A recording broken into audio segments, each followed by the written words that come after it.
Everyone gets everything he wants.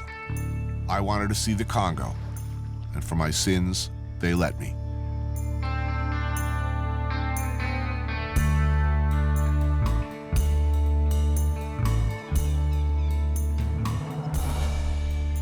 In Heart of Darkness, Joseph Conrad writes of his alter ego. When I was a little chap, I had a passion for maps. At that time, there were many blank spaces on Earth. But there was one yet, the biggest, the most blank, that I had a hankering after. This, then, is the Congo. The size of all Western Europe combined. It should be Africa's wealthiest nation. But people forget, or never even knew, that the 20th century's first Holocaust happened here when Belgium's King Leopold managed to bamboozle the world into giving him personal title to the Congo.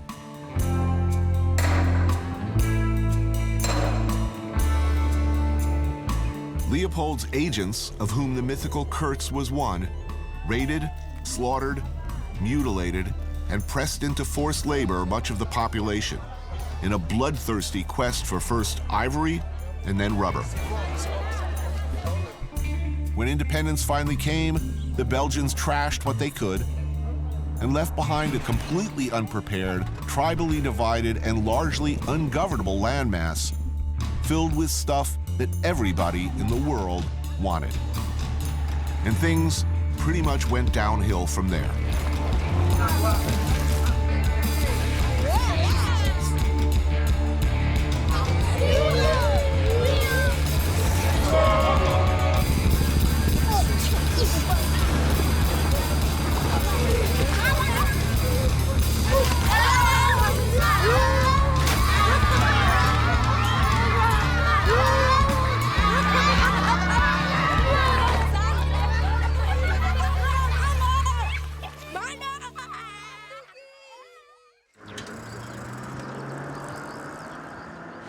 But this story begins with a truck stop in Rwanda. Stocking up in Rwanda, because my expectations for food in the Congo are more measured.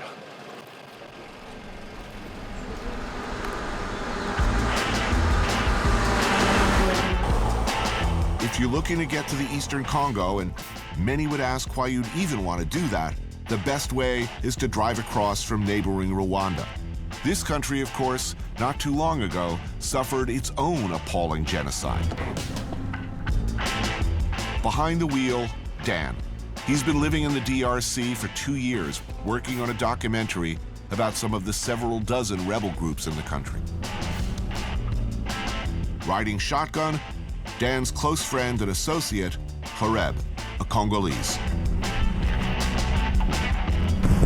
They're taking me across the border. One side, Rwanda. Hotels, paved roads, internet, and paperwork to be filled out.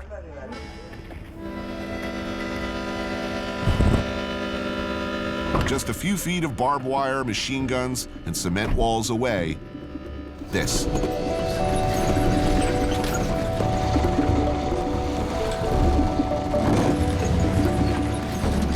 Welcome to Goma.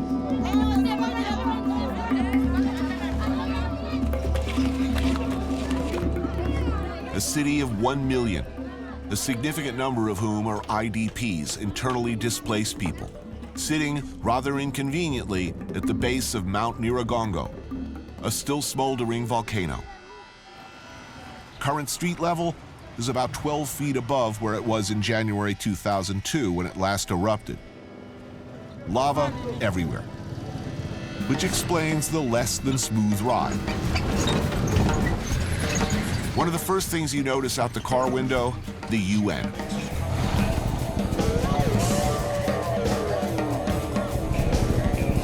About 4 months ago, the M23, one of the various rebel groups holed up in the jungle nearby, invaded the city. The NGOs battened down the hatches. The UN stood by, hands tied. Everyone else had to fend for themselves until the rebels withdrew. The Congo is a place I've dreamed of visiting since before I ever thought I'd get the chance to travel the world. Close your door. Actually being here, I'm not so sure.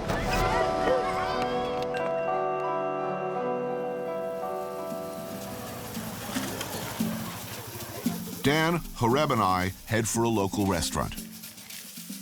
Good food is going to be a challenge soon, so we take the opportunity to fill up on what we can. Grilled chicken, ugali, piri-piri pepper. A pretty nice meal. Goma in the 50s, you know, tourists used to come from as far down as Rhodesia, up here to vacation. Amazing wildlife. Also, I remember my childhood seeing lions just alongside of the road sometimes. Goma was a touristy place for a long time. They're not coming anymore? No. No, you're just saying no. It's a red zone. It's looking like there won't be house-to-house fighting or artillery or mortars dropping into Goma. Was today a good day? Well, right now we have a rebel group just 10 kilometers north of us. Right. And then we have maybe 7 other rebel groups that are all caught in the blender, you know? So Things change quickly in Congo. Confused yet? Virtually all of the eastern part of the country is being contested by rebel groups, some local and others allegedly acting on behalf of interests based in neighboring countries. Recently, the largely Tutsi Rwandan-backed M23 has been active in the area around Goma, but the mostly Hutu FDLR is also here. The Mai Mai can refer to either somewhat generic local self-defense groups or specific entities like APCLS or Cheka. Some groups, like the FRPI, are principally defending a stake in a resource like gold, and others, like the Rea Motomboki, are mainly interested in fighting with a particular enemy. In their case, they have a beef with the FDLR. And lots of other organizations controlling territory who haven't come up with a name or a cool acronym yet. This is only a fraction of the rebel groups in a single area of the Congo. And be advised, this map was hopelessly outdated before we even got here. it's all these variables kind of knotted into one big mess. And these are the reasons why media has a difficult time, why the Western world doesn't hear much about Congo. Because how can you sum it up in a 3-minute report? But for us, Goma is just a stopover on the way to the Congo River. So we need to keep moving. And roads, forget it. Certainly nothing even remotely safe between Goma and where we're headed. We're flying to Kisangani. This is the preferred route. So we've chartered a bush plane, formerly Queen Elizabeth's flying wardrobe. When the Queen traveled, presumably in her younger years, her clothes followed in this beast, or so we're told. I have not seen this model of plane before. A first for me. Of course, you'll learn to take nothing for granted in the Congo. Uh-oh. Just as we're about to take off, thunder, lightning. I don't see what the problem is. Weather looks fine to me. Let's get this thing airborne.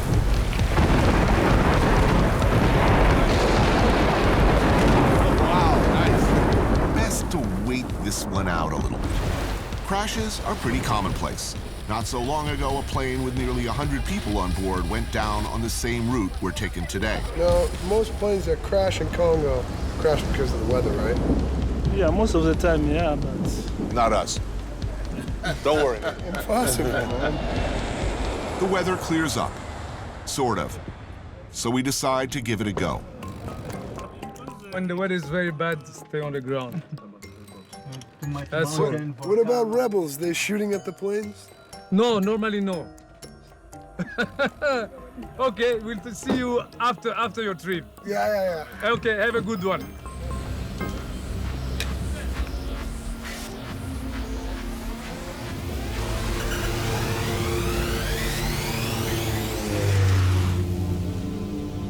Lifting off from Goma, we head out over the shores of Lake Kivu before circling back northeast. Our destination, what Conrad referred to in Heart of Darkness as the Inner Station. Here, surrounded by dense jungle, lies our rendezvous with the Congo River, a waterway responsible for both building this country and helping to destroy it.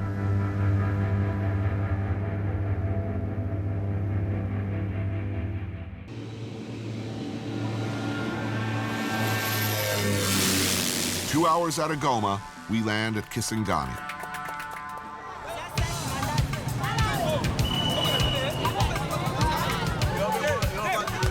This was once Stanleyville, and the country's second largest city, before war and neglect cut it off from the rest of the Congo and the world. Stanleyville, known in Heart of Darkness as the Inner Station.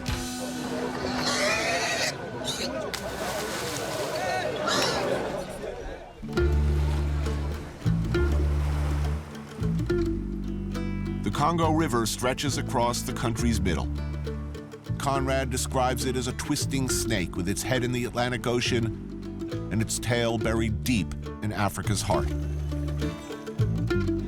To Europeans, it was a natural route to transport slaves, ivory, rubber, minerals, the commodities upon which modern-day Brussels and Antwerp are built. For the Congolese, both before and after the Belgians, it provided more basic things. Water, to wash, to clean your clothes in, to cook with, to drink. Also fishing.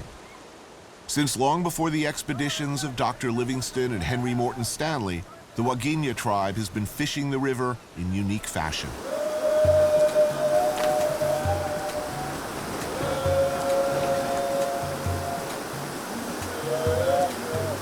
Highly coordinated and acrobatic, the Waginya dive into the treacherous rapids of what is still referred to as Stanley Falls. Navigate downstream between baskets that need tending. Perched on a precarious network of wooden poles, they hoist together. The catch these days? Not much.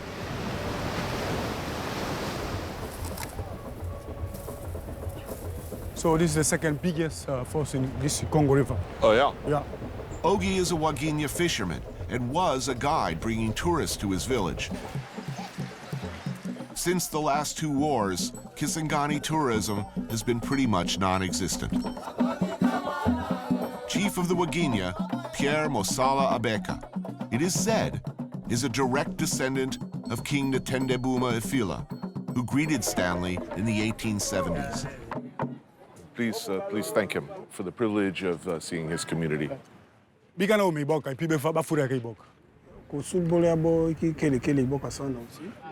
It's a present from the chief. This is a way to welcome the delegation of CNN. The Waginya tribe made what was in retrospect the mistake of allowing Stanley to pass. The famous explorer, of course, pretty much shot and raided his way along his historic route to the coast before effectively jump-starting the colonial period.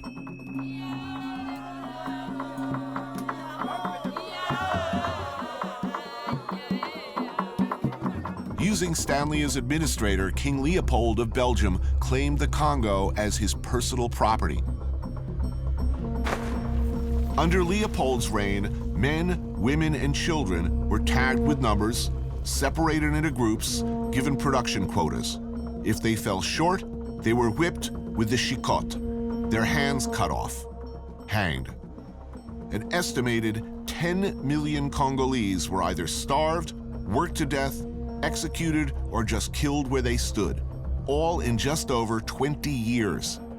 By the end, half the population of the country was gone. Have you ever thought about all those years ago, if your people had just killed Stanley? Someone else has to come. Somebody else would have come. Ordinarily, a large tigerfish like this one, it's going to the market, considered way too valuable to eat. It can be pretty much anything wrapped in a banana leaf and steamed.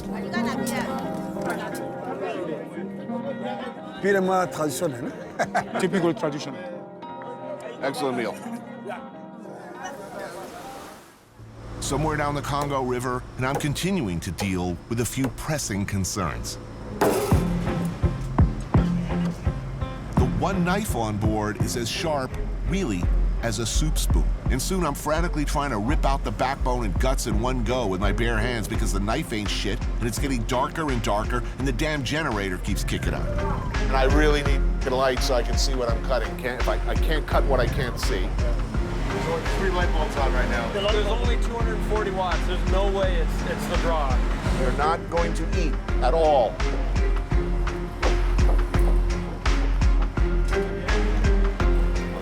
I'm never going to get through with this. Machete? No, maybe we should figure out how to cook dinner, unless you don't want to eat any dinner. Because we are really not going to eat any dinner tonight. Okay, I've had a peanut butter and jelly sandwich, and I would like to eat, especially as we've gone through all of this misery with these chickens. All right, where's the machete? It would be apropos to point out that we do not want to be moving at night. We would not like to run aground in the middle of the freaking Congo. He's gonna swim in now. He's worried about Crocs? I can't see anything. The currents unpredictable. Visibility nil. Time to tie up for the night. Generator issues more or less fixed, but now another just as serious problem presents itself. With the lights burning, it becomes insanely buggy. Crush the wrong one of these moths while swatting your face, and you will blow up like a balloon. Seriously. Okay, take the other 2 bottles of wine. You pour all 3 bottles of wine into the onions. All right, let's put the top on, bring it up to a boil. 3 hours later, and it looks like the jungle-style stew might actually work out after all.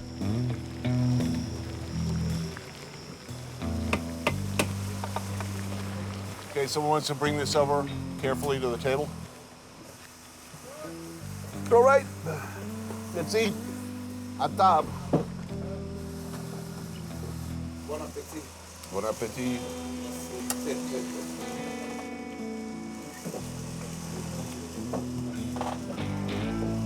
In the end, my coq au vin was a bit scraggly, but passable.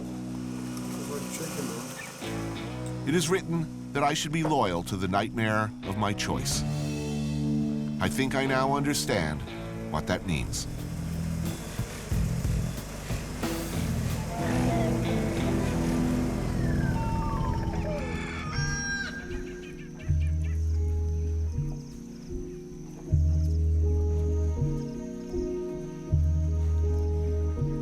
Next morning on the river, and of course, we're not alone. Fishermen from all the surrounding villages have heard of us and have, long before we're even awake, come by to check us out. Hey, you ever find a couple of onions for me? Don't go crazy. If we don't have, we don't have. I will not go crazy. All right, I will get on the spam and egg patrol. We may have invented the stealth bomber. Really, this will be our crowning accomplishment as a culture. Get in there, boys.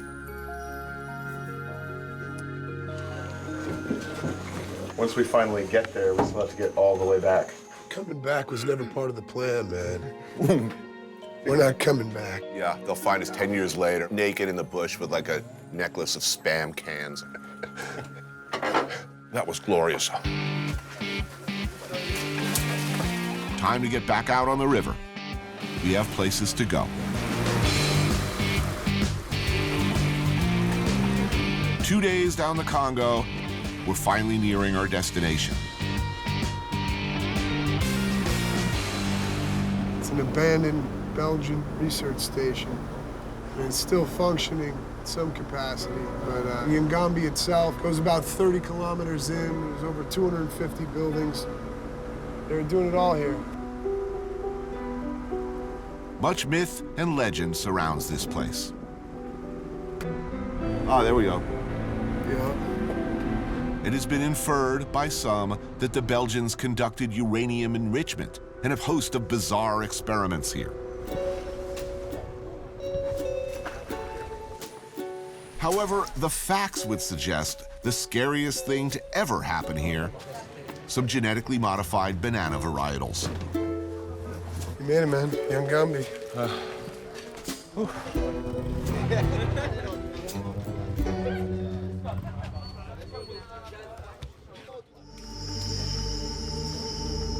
Deep in the jungle and miles from anywhere, this was once the Institute for Agricultural Studies of Congo.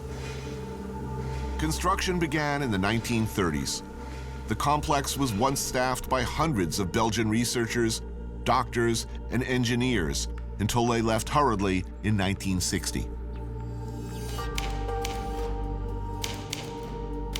With independence began a rapid decline. The eventual cessation of funding. Of the hundreds of structures built here, what used to be housing, laboratories, hospitals, and research facilities, the vast complex's library is clearly the most important to those who remain. Though crumbling like everything else, the grass is cut and grounds maintained. It's swept and kept clean. And yet, most incredibly, this man, Anthony Bourdain, still fights a daily battle to stave off further decay to the thousands of volumes of books and research materials contained on these shelves. So what happened here? Did the place stay open? Did people continue to do research? There's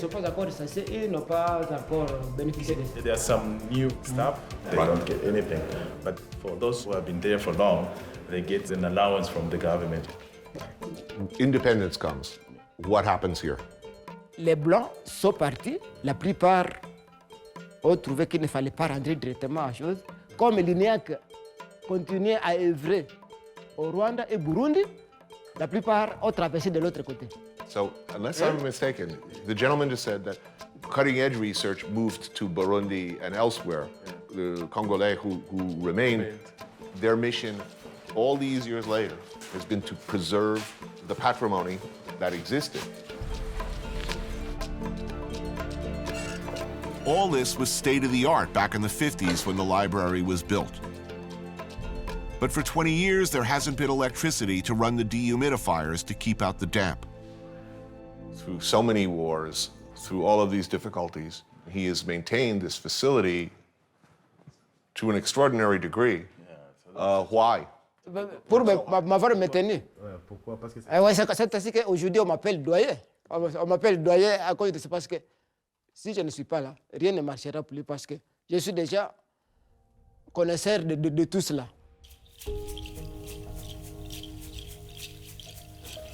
Staff still show up to work and organize, catalog, and write requests for funding. Perhaps to Kinshasa or a central office where someone may or may not ever respond.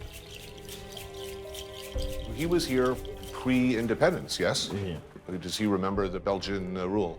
Non, là c'était bien, justement. Est-ce que nous on savait qu'il y aurait un changement de vie? Parce que c'était bien, justement. Hein? no, yeah, he remembers that period of colonial. Right. That was the best time that they were living. What do you say to someone who suggests that Belgian colonialism might have been the good times?